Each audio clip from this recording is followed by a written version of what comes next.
네, 오늘은 2024년 5월 15일 이스라엘 종교력으로 이야르드요. 두 번째 달 7일입니다. 시간 다 같이 이 말씀을 함께 나누겠습니다. 이번 한 주간 동안 읽을 말씀은 열왕기 하 15장에서 역대상 6장까지, 요한복음 3장에서 요한복음 6장 21절까지 말씀입니다. 오늘은 계속해서 두 증인에 대해서 말씀을 나누겠습니다. 자, 창세기 41장 1절 이하의 말씀을 읽겠습니다.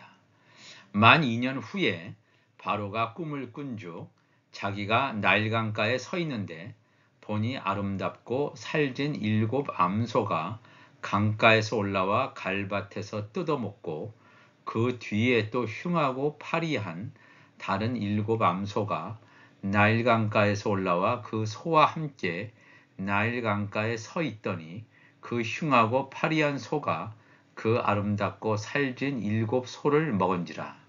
바로가 곧 깨었다가 다시 잠이 들어 꿈을 꾸니 한 줄기에 무성하고 충실한 7 이삭이 나오고 그 후에 또 가늘고 동풍에 마른 7 이삭이 나오더니 그 가는 7 이삭이 무성하고 충실한 7 이삭을 삼킨지라. 바로가 깬즉 꿈이라 그랬습니다. 오늘은 이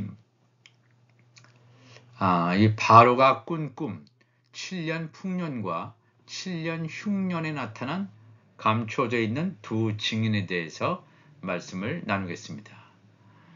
이 요셉이란 인물은 이 야곱의 다른 아들들, 즉 11 형제들과는 완전히 다른 삶의 궤적을 살아왔습니다.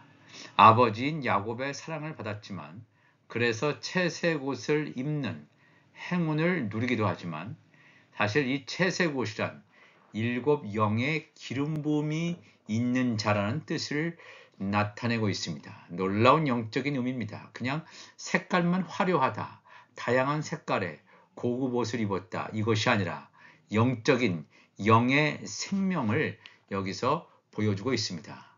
그렇지만 형들의 시기, 미움을 받아서 애굽의 종으로 팔려가는 비참한 신세를 겪게 됩니다. 애굽의 감옥에 갇히는 불운까지 겹치면서 그야말로 인생의 나락을 경험하던 날, 애굽 왕 바로의 신하였던 술 맡은 관원장과 떡 굽는 관원장의 꿈을 풀어주면서 한 가닥 소망을 가져보기도 하지만, 하나님의 정해진 때가 오기까지는 여전히 벗어나지 못함을 성경은 그대로 우리에게 드러내주고 있습니다. 암흑 같던, 즉 끝이 보이지 않던 긴 터널이 마침내 한 줄기의 빛이 비추는 순간이 찾아왔습니다. 하나님께서 술 맡은 관원장의 요셉에 대한 기억을 완전히 지우셨다가 생각나게 하는 극적인 순간이 다가왔던 것입니다. 애굽의 감옥에 갇혀 있다가 요셉의 꿈의 해석대로 바로 왕의 생일날에 자신의 복직을 경험한 술 맡은 관원장은 애굽 왕 바로의 꿈에 대한 번민을 듣게 됩니다. 애굽 왕 바로는 세상 왕을 대표하는 인물입니다. 모든 것을 가졌다고 자부할 수 있는 권세 있는 그였지만, 자신의 꿈을 해석하지 못함으로 엄청난 고통의 나날을 보내던 바로 그때 술 맡은 관원장으로부터 요셉에 대한 이야기를 듣게 되고, 요셉에게 자신이 꾼 꿈에 대한 이야기를 털어놓게 됩니다. 이쯤 되면 우리는 이렇게 생각을 해야 합니다. 하나님의 말씀의 기록이라고 하는 성경에 왜 세상 왕 바로가 꾼 꿈을 이렇게 상세하게 기록해 놓았을까 하는 의문이 들 수 있습니다. 창세기 41장 32절을 보면 바로께서 꿈을 2번 겹쳐 꾸신 것은 하나님이 이 일을 정하셨음이라. 하나님이 속히 시행하시리니 요셉이 이렇게 그 꿈에 대한 의미를 해석해 줍니다.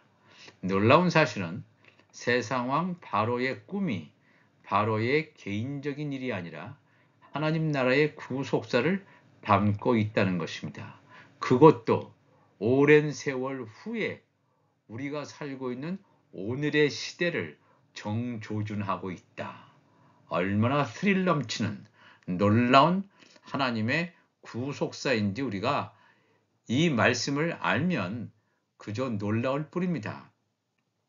하나님 나라의 역사와 세상의 역사는 분리되어 따로 돌아가는 것이 아니라 정교하게 연결되어 있음을 알아야 합니다.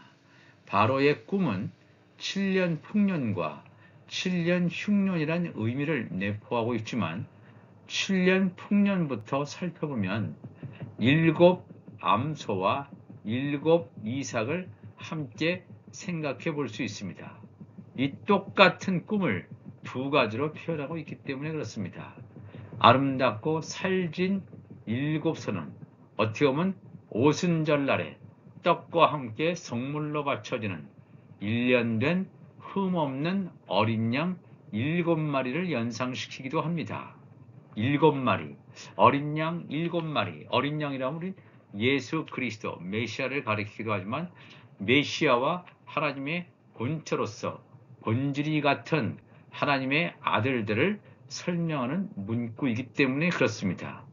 한 줄기에 무성하고 충실한 7 이삭, 아름답고 살진 7 암소와 무성하고 충실한 7 이삭은 뭐냐면 바로에게 무릎을 꿇지 않는 7,000명의 하나님의 아들들의 충만한 수를 의미합니다. 하나님의 아들들의 충만한 수, 즉 살진 7 암소와 무성한, 살지고 통통한, 이 히브리 단어로 이 통통하다, 살졌다, 이 같은 히브리어 단어를 사용하고 있습니다. 7 이삭은 하나님이 추수하시기에 적합한 최적의 상태를 묘사하고 있습니다. 추수 때의 낫을 대기에 적당한 때를 가리킨다는 것입니다. 즉 하나님의 아들들이 7년 풍년 기간 동안에 추수된다는 사실을 바로의 꿈을 통해서 보여줍니다. 7년 풍년이 하나님의 아들들의 추수 기간이고 7년 흉년이 하나님의 종들의 추수 기간이라면 왜 7년 풍년이 7년 흉년 앞에 왔을까요? 7년 흉년이 오고 그 다음에 7년 풍년이 오면 더 좋을 것 같은데요. 어떻게 보면 결과적으로 풍년이 나중에 오니까 더 결과적으로 좋지 않을까 생각할 수 있지만 7년 풍년이 왔다는 것은 하나님의 아들들의 추수가 먼저 끝난다 하는 사실을 이 성경은 우리에게 가르쳐주고 있습니다. 하나님의 아들들의 추수가 끝나고 하나님의 아들들이 추수가 끝난 그 하나님의 아들들 예수님의 지체들이 성령의 기름을 담아서 하나님의 종들에게 말씀을 증거하는 7년 흉년이 있어야 되기 때문에 7년 풍년이 7년 흉년보다 먼저 온다는 사실을 우리가 간과해서는 안 됩니다. 우리가 이미 다 잘 아시는 것처럼 7년 풍년은 2015년 속죄절에서 2022년 속죄절까지 이미 지나갔습니다. 하나님의 아들 추수는 끝났다는 것입니다. 창세전에 어린 양의 생명책에 감춰있던 영의 생명들, 예수님의 지체들의 추수는 이미 끝난 상황에서 우리가 살고 있는 2024년은 이미 지금 7년 흉년기에 들어와 있다는 사실을 우리가 잊어서는 안 됩니다. 계속해서 29절에 온 애굽 땅에 7해 큰 풍년이 있겠고 후에 7해 흉년이 들므로 애굽 땅에 있던 풍년을 다 잊어버리게 되고 이 땅이 그 기근으로 망하리니 후에 든 그 흉년이 너무 심함으로 이전 풍년을 이 땅에서 기억하지 못하게 되리이다. 바로께서 꿈을 2번 겹쳐 꾸신 것은 하나님이 이 일을 정하셨습니다. 하나님이 속히 행하시리니 이제 바로께서는 명철하고 지혜 있는 사람을 택하여 애굽 땅을 다스리게 하시고 바로께서는 또 이같이 행하사 나라 안에 감독관들을 두어 그 7해 풍년에 애굽 땅의 5분의 1을 거두되 그들로 장차올 풍년에 모든 곡물을 거두고 그 곡물을 바로의 손에 돌려 양식을 위하여 각 성읍에 쌓아두게 하소서. 이와 같이 그 곡물을 이 땅에 저장하여 애굽 땅에 임할 7해 흉년에 대비하시면 땅이 이 흉년으로 말미암아 망하지 아니하리이다 그랬습니다. 참으로 중요한 말씀이죠. 7년 풍년이 이미 지나갔다 그랬습니다. 우리가 살고 있는 시대 2022년 속죄절 즉 9월 정도부터 이미 7년 흉년 7년 흉년이라고 하는 것은 7년 대환란 기간임을 우리는 기억해야 됩니다. 이 성경에는 예수 그리스도의 다시 오시는 재림 사건에 대해서 너무나 정확하게 자세하게 기록하고 있다는 사실을 우리가 알아야 됩니다. 여기서 흉하고 파리한 7소와 가는 7이삭은 열방에 흩어져 있는 땅에 속한 교회들을 가리킵니다. 율법 아래에서 즉 묵은 곡식을 먹고 즉 종교 교리에 심취해서 아직 복음으로 나오지 못하고 기복신앙에 빠져 있는 즉 만몬신을 하나님으로 잘못 알고 섬기는 자들입니다. 하나님을 믿으면 이 땅에 축복을 얻는다. 어떻게 보면 그 기복신앙 만몬신을 섬기는 것이 이 기독교 교회에 가득 지금 차 있습니다. 과연 하나님을 섬기는지 말은 하나님을 섬긴다고 하고 예수 그리스도를 섬긴다고 하지만 사실은 돈이 우상이 되어 있는 그러한 시대에 살고 있습니다. 돈 때문에 많은 사람들이 넘어지고 타락하는 이러한 시대에 삽니다. 파리한 7소와 가는 7이삭이 살진 7암소와 무성하고 충실한 7이삭을 삼킬 정도로 그 위세가 대단함을 알 수 있습니다. 7년 흉년, 우리가 살고 있는 이 7년 흉년, 현재 지금 전 3년 반 가운데 와 있는데 사람이 살기가 어려워지는 시대, 점점 더 어려워지는 시대에 삽니다. 인플레이션 때문에 또한 물가가 올라서 여러 가지 원인으로 인해서 점점 더 삶이 팍팍해지는 시대에 살아가고 있습니다. AI가 발달해서 사람이 가지고 있는 이 직업을 잃어버리는 그러한 시대에 우리가 와 있음을 우리는 이미 알고 있습니다. 7년 풍년에 대한 기억이 사라질 정도로 7년 흉년이 몰고 올 파괴력, 영향력은 매우 상당함을 이 바로가 꾼 꿈을 통해서 분명히 보여주고 있습니다. 7년 풍년에 거두어질 하나님의 아들들이라는 복음의 공동체와 7년 흉년에 추수를 위하여 남겨진 하나님의 종들 가운데서 상당수는 파리한 7암소와 가는 7이삭이 될 것임을 증거하고 있습니다. 파리한 7암소, 가는 7이삭이라고 하는 것은 열방에 흩어져 있는 추수되지 못하고 남겨질 쭉정이의 신세임을 증거하고 있다는 것입니다. 이 쭉정이라는 것은 어린 양의 생명책에 이름이 기록되어 있었지만 믿음을 잃어버렸습니다. 육신의 소욕을 따라가 버리고 말았습니다. 뭔가 그럴듯하게 알곡 위에 겉껍질은 두르고 있었을진 모르지만 내면으로 들어가 봤더니 알곡은 없었습니다. 알곡은 없고 알곡이 있는 채 겉껍질만 덮여 있는 이 쭉정이의 신세가 바로 이 7년 흉년에 나타난 파리한 7암소, 가는 7이삭이 암시하는 것입니다. 율법 아래에 있는 자들 가운데서 즉 파리한 7암소 중에서 즉 가는 7이삭 가운데서 야곱의 남은 자로 거두어질 하나님의 종들의 충만한 수인 14만 4천이 거두어질 것임을 성경은 증거하고 있습니다. 이렇게 파리하고 가는 7 이삭이지만 그 가운데서 남은 자, 그렇기 때문에 이 엄청난 환란이 올 때 그 교회 가운데서 출교회의 역사가 있을 것임을 요한계시록은 증거하고 있습니다. 마지막 때, 즉 하늘과 땅에 속한 두 교회의 공동체들을 추수하기 위해서 하나님께서 7년 풍년과 7년 흉년의 두 안식년을 예비해 놓았다는 것입니다. 7년 풍년에 거두어지는 하나님의 아들들은 하늘에 속한 교회입니다.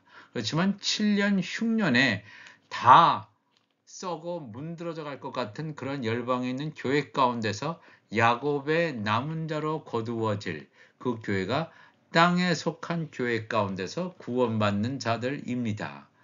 여기서 하나님께서 이 바로 왕에게 이러한 꿈을 계시하신 목적이 무엇입니까? 7년의 영적 흉년을 예고하는 마지막 한 일의 시기다. 즉 다니엘서에는 마지막 한 일의 시기, 7년 대환란으로 이렇게 말하고 있습니다. 약속의 땅 가나안을 기업으로 받을 아브라함의 4대손이죠. 하나님께서 아브라함을 밖으로 인도하시면서 밤하늘에 반짝이는 뭇별, 이 별들이 너의 후손이 될 것이다. 율법과 복음의 두 교회의 공동체들의 충만한 수, 이 충만한 수가 바로 영적인 고토인 새 예루살렘 성으로 돌아올 것이다라고 하는 이 하나님과 아브라함 사이에 맺어진 횃불 언약이 성취될 것임을 7년 풍년, 7년 흉년이라고 하는 바로가 꾼 꿈을 통해서 보여주고 있습니다. 예수 그리스도의 재림으로 이루어질 횃불 언약의 성취, 그러니까 아브라함의 4대손이 영적인 고토, 새 예루살렘 성으로 돌아오는 그 구속사를 하나님께서 애굽왕, 세상왕 바로의 꿈을 통해서 보여주시고 있습니다. 신구약 성경에 기록된 하나님의 예언은 그분의 나라를 성취하는 마지막 한 이래에 일어날 놀라운 하나님 나라의 비밀한 예수 그리스도의 재림을 증거하는 것이 되겠습니다. 오늘도 우리가 이 말씀을 통해서 이 세상에 살아갈 때 육신의 소욕을 따르지 않고 말씀을 우리가 먹고 마심으로 말미암아 예수님께서 제자들에게 주셨던 성만찬, 예수님의 살과 피를 주심으로 말미암아 예수님의 제자들과 예수님이 정혼식, 앞으로 신부가 되기 위해서 정혼식 하는 자들에게만 예수님의 살과 피를 나누어 줍니다.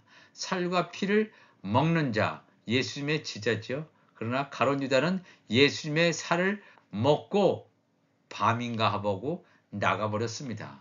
그 가룟 유다는 예수님께서 주신 생명의 떡을 먹지 못합니다. 왜? 가룟 유다에게는 그 떡이 자기의 양식이 아니기 때문에 그렇습니다.